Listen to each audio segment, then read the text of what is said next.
சற்று முன் கிடைத்திருக்கக்கூடிய முக்கியமான தகவலை பற்றி தான் இந்த ஒரு வீடியோவில் நம்ம காணப்போகிறோம். நடிகர் சூர்யா மற்றும் த்ரிஷா நடிக்கும் புதிய திரைப்படத்திற்கு தடை விதிக்க கோரி தாக்கல் செய்யப்பட்ட மனுவை உயர் நீதிமன்றம் இன்று தள்ளுபடி செய்துள்ளது. சூர்யா த்ரிஷா படத்திற்கு வந்த சிக்கல், நீதிமன்றம் கொடுத்த அதிரடி தீர்ப்பு என்ன என்பதைத்தான் இந்த ஒரு வீடியோவில் நம்ம முழுமைக்கும் காணப்போகிறோம். நடிகர் சூர்யா மற்றும் நடிகை த்ரிஷா நடிப்பில் ஆர்.கே. பாலாஜி இயக்கத்தில் அண்மையில் மே 15, 2026 வெளியாகி மிகப்பெரிய வசூல் சாதனை படைத்து வரும் திரைப்படம் தான் கருப்பு. இந்த திரைப்படத்திற்கு தடை விதிக்க கோரி தொடரப்பட்ட வழக்கை சென்னை உயர்நீதிமன்றம் அண்மையில் தள்ளுபடி செய்து அதிரடியாக உத்தரவிடவும் செய்திருக்கிறது. இந்த திரைப்படம் என்ன, ஏன் வழக்குகள் தொடரப்பட்டது என்பதை ஒன்றன் பின் ஒன்றாக காணலாம். இவர்கள் நடித்துள்ள கருப்பு படத்தின் கதை என்ன தெரியுமா? கருப்பு திரைப்படம் ஒரு பேண்டசி மற்றும் கோர்ட் ரூம் டிராமா போன்ற கலந்த கமர்சியல் திரைப்படமாக இருந்தது.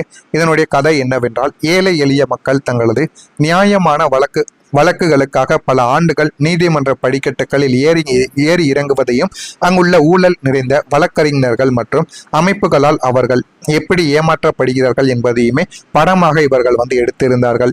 இதனுடைய கதாபாத்திரங்கள் என்னவென்றால், படத்தில் நடிகை த்ரிஷா மற்றும் ஆர்.கே. பாலாஜி ஆகியோர் வழக்கறிஞர்களாக நடித்துள்ளார்கள். இதில் ஆர்.கே. பாலாஜி நீதிமன்றத்தையே தன் கட்டுப்பாட்டில் வைத்திருக்கும் ஊழல்வாதியாக எதிர்மறை கதாபாத்திரத்தில் நடித்தும் இருந்தார். சூர்யாவின் கதாபாத்திரம் என்ன என்றால், நீதிமன்ற ஊழலால் ஒரு ஏழை தந்தை மற்றும் மகளுக்கு அநீதி இழைக்கப்படும் போது மக்களின் காவல் தெய்வமான வேட்டை கருப்பசாமி மனித உருவத்தில் சரவணன் என்ற பெயரில் வழக்கறிஞராக நீதிமன்றத்திற்குள் நுழைந்து அநீதிக்கு எதிராக போராடுவதுதான் இந்த படத்தின் முக்கியமான ஒரு கதையாகவே இருந்தது. ஏன் இந்த தடை வழக்கானது தொடரப்பட்டது என்றால், படம் திரையரங்குகளில் வெளியாவதற்கு முன்பாகவே இதற்கு தடை விதிக்க கோரி நீதிமன்றத்தில் வழக்குகள் தொடரப்பட்டது. இதன் முக்கியமான 3 காரணங்கள்: நீதிமன்ற மாண்பு கெடுகிறது என்ற வாதங்கள், படத்தில் காட்டப்பட்டுள்ள நீதிமன்ற காட்சிகள் நீதிபதிகள் மற்றும் வழக்கறிஞர்களை மிகவும் தவறான முறையில் சித்தரிப்பதாகவும், இது நீதித்துறையின் மீதான பொதுமக்களின் நம்பிக்கையை குலைக்கக்கூடிய வகையில் உள்ளது என மனுதாரர்கள் தரப்பில் இதுவரைக்கும் வாதிடவும் பட்டது. இரண்டாவதாக, தெய்வத்தை வழக்கறிஞர்களாக காட்டுவது. காவல் தெய்வமான கருப்பசாமியை கோர்ட்டில் கோட் சூட் அணிந்து வாதாடும் வழக்கறிஞராக காட்டுவது மத உணர்வுகளை புண்படுத்துவதாக சில அமைப்புகள் தரப்பில் எதிர்ப்புகளும் தெரிவிக்கப்பட்டது. மூன்றாவதாக, 32 மாத தாமதம் மற்றும் ரிலீஸ் சிக்கல்கள். தயாரிப்பாளர் எஸ்.ஆர்.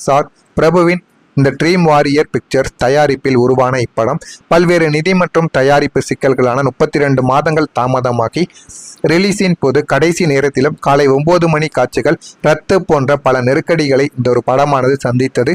இது மிகப்பெரிய அளவுக்கு ஒரு பிரச்சனையாகவே இதுவரைக்கும் பார்க்கப்பட்டது. உயர்நீதிமன்றம் இதை தள்ளுபடி செய்தது ஏன் என்றால், வழக்கை விசாரித்த உயர்நீதிமன்றம் திரைப்படத்திற்கு தடை விதிக்க மறுத்து மனுவை தள்ளுபடி செய்தது. அதற்கான பின்னணிகள் என்ன தெரியுமா? தணிக்கை குழு சான்றிதழ். ஒரு திரைப்படத்திற்கு மத்திய திரைப்பட தணிக்கை குழு சென்சார் போர்டு முறையாக பார்த்து சான்றிதழ் வழங்கிய பிறகு அதில் நீதிமன்றம் தலையிட்டு தடை விதிக்க முடியாது என தெளிவுபடுத்தப்பட்டது.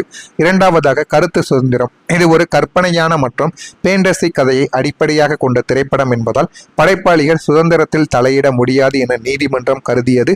மூன்றாவதாக, சமூக விழிப்புணர்வு. படத்தில் உள்ள குறைபாடுகளை தாண்டி அது எளிய மக்களுக்கான நீதியை தேடும் ஒரு சமூக கருத்தை கொண்டிருப்பதால் தடை விதிக்க வேண்டிய அவசியம் இருக்காது என வழக்கம் முடித்து வைக்கப்பட்டிருக்கிறது.